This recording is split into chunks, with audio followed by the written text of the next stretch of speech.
What up, Fight World? It's your boy Ego, and I'm back with some more fighting. Now, I've been saying this, man. 2017 is not looking good for some of you guys. And that's simply because you don't tell the truth. Tell the truth. You got to tell the truth. And the good thing about how I've always conducted myself, I give everybody a fair shake, but I use my opinion based on what I've seen and things like that. But it's all based on observations. A lot of people are, oh, you hate this fighter, you hate Ronda Rousey, you hate... No, it's not about hating anybody. But if I see deficiencies in that person's fight game, it is what it is. When it comes to judo, Ronda Rousey gets down, literally. But when it's her stand-up game, I've always maintained the same thing. She's just not that good. And this is... I didn't wait for Amanda Nunes to beat her in 48 seconds and then say... And the great thing about YouTube is you can prove everything I'm saying. The videos are still up. I made a video, Ronda Rousey shocking weight gain, and I'm telling you guys, I think Conor McGregor, again, I'll link the video in the description. It's a viral video. It might have 1 million, but it was close to 1 million views. And I told you in that video specifically, I see Conor McGregor bouncing back easier than Ronda Rousey, simply because I think he's built for tough, and I think that he truly believes the stuff that he's saying, like when he's being confident. With Ronda Rousey, it was more of a like artificial sense of confidence. Like her confidence came from obviously training and prep, but the remainder of it kind of came from the media and what they built her up as. She was getting like arm bars and 16-second submissions. Miesha Tate couldn't beat her. Kat Zingano, Betch Correa got knocked out, and she started to believe in her abilities that weren't even her strong suits. And to me, it always just seemed forced, especially after she lost to Holly Holm. It always seemed very forced to me. It didn't seem like organic. Like when I listen to Conor McGregor, I really believe, maybe he doesn't believe everything that comes out of his mouth, but I think he believes he's truly a great fighter and he's focused and put the work in. Like, you see what I did to Nathan? You do fucking nothing. Like, you know what I'm saying? It's a different, for all my hip hop heads, here's an example. When I was watching, if you guys remember the rap battle between Cassidy from Philly and Freeway, who was signed to Rockefeller Records at the time, right? They're about the rap battle and someone's filming it on an old school camcorder and whatnot. And you could hear the confidence in Cassidy's voice. Cassidy was a freestyler, battle rapper, and he grew up in Philly. So he'd been through several ciphers where he just got to spit off the top or something he wrote, but he memorized, whatever, right? And you could tell he was confident in his ability to rip Cassidy to rip Freeway, which he actually did do, because people said Freeway's career got destroyed after that. But you hear the confidence in his voice. Like, I remember Cassidy was like, man, dog, it's good, whatever, you can bet whatever, whatever you're trying to do, we bet whatever. Like, you know what I'm saying? He was just like really nonchalant, lax, and chill. But when I seen Ronda Rousey, it wasn't like that. She wasn't like, oh yeah, it just seemed scripted and more fake. Like, oh, I'm not a do-nothing bitch. I'm cool not being perfect. No, you're not. Because you wouldn't have told Ellen that you contemplated suicide if you were good being not perfect or whatever. And Dana White even said post-fight after the Amanda Nunes loss, he says Ronda Rousey is taking the Nunes loss better than she did the Holly Holm loss. So you can't cry on Ellen. Publicly, it's known that you're taking the loss hard. You know what I mean? Gained some weight, didn't talk to TMZ, didn't want to show anyone your face, couldn't eat an apple. And then months later, when you start getting back in shape and you know you got a fight coming up, now it's like, oh, I'm good not being perfect. I'm going to show you.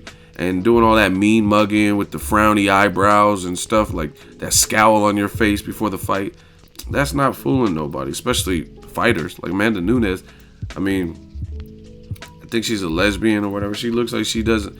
She looks like a badass, like a hard ass. She's not gonna fret. Oh, Ronda Rousey scowled at me. What do I do? Like, that's not gonna make her trip. But as you guys seen in the title of the video, more insight comes out that everything I was saying was true in terms of Ronda Rousey just wasn't mentally equipped for a comeback of that magnitude, which is part of the reason why she lost. So it just came out that the fighter that beat Miesha Tate, Raquel Pennington, she was talking about her win and Miesha Tate retiring after her win over Miesha Tate. And then they also said, hey, this is an ESPN link in the description. I'll link to the article. But ESPN did an interview with Pennington. And the question is from ESPN, is there any insight you can give on how sparring went with Ronda Rousey and what you saw in Rousey before her loss to Nunes at UFC 207? And this is Pennington's response. I can't really talk about how sparring went or what we did. Ronda asked me to sign a non-disclosure agreement, so I did. All I can say is the fact I was able to put in the work with her and that it was solid work. I can't say much more than that. Then she goes on to say she hopes she doesn't retire on that note, back-to-back losses.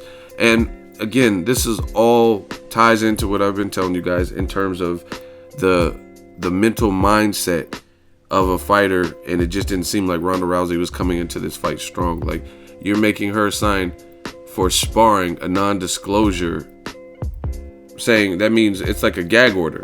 You can't say nothing. If anybody asks you, you can't say nothing. You could get sued if you do, because that'll be breach of contract. It's literally a contract. You know what I mean? And the fact that she had to do all of that to not tell anyone sparring, I think that's a little bit above and beyond. I'm sure it happens at other points, but I don't know. I never really seen it like to this degree. Like, you look at Mayweather gym, he doesn't allow cameras. Like, it says you'll be kicked out. I've been in the Mayweather gym. It says you'll be kicked out if you record sparring and stuff like that, unauthorized sparring and things like that. So I get that aspect. You don't want people to have it on tape, but I mean, other than that, I've heard tons of boxers talk about what they did. I believe Paul Spadafora and maybe even Eric Morales had sparring with Mayweather, and there was public records from people about what happened. I remember Robert Guerrero's team, they were talking about when they sparred Pacquiao years ago, and I guess Guerrero, apparently according to Guerrero's side, hurt Pacquiao, and then Freddie Roach hurried up and stopped the sparring.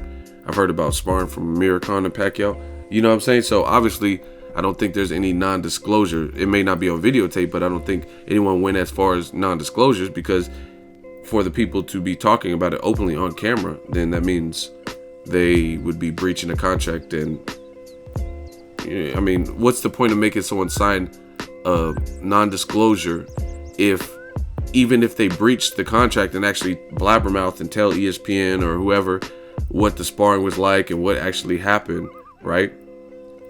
You're not going to do nothing about it. So obviously people that make you sign a contract is because they want to hold you to that contract, point blank period.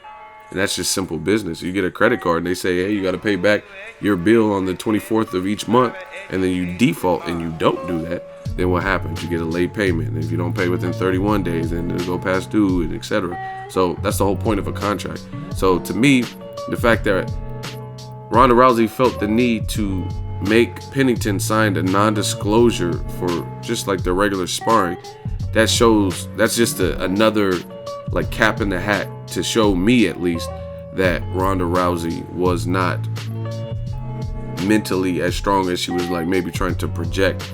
Because that's not, it like the thing is with me, I look at not one, not two, not even three sometimes, but I try to look at the big picture, and I try to look at the whole spectrum of things.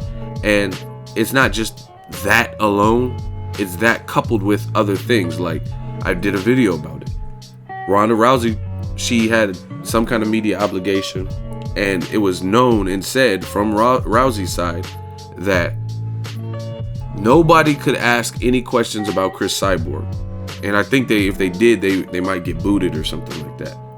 So you're that like frail mentally that you won't even, like, if someone, you like basically, instead of freedom of speech, the media can't ask you what they want to ask you about.